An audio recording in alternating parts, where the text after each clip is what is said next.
વર્ષોથી ગુજરાત જે બદલાવની રાહ જોઈ રહ્યું છે, ગુજરાતે આપણને બહુ મોટી જવાબદારી વિસાવદરથી સોંપી છે કે કોંગ્રેસ વાળાનું કાંઈ કામ નથી, હવે તો આ હાવણા વાળા જ હરખું કરશે, એવી જવાબદારી આપણને ગુજરાતની જનતાએ સોંપી. મિત્રો, વિસાવદરની ચૂંટણીમાં બે ભેગા થઈ ગયા.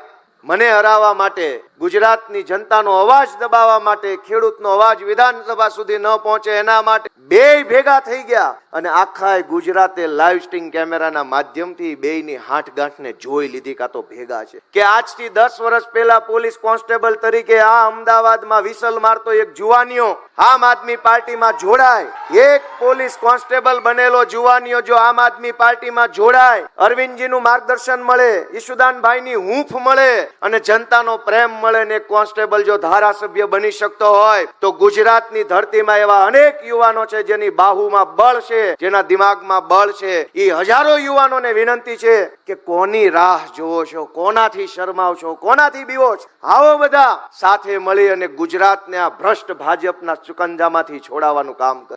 પણ કરવા જેવું એક જ કામ છે અને એ કામ છે કે હાવણો મારો અને ભાજપની ગંદકીને સાફ કરો અને ગુજરાતને ઊંચો લાવવાનું કામ.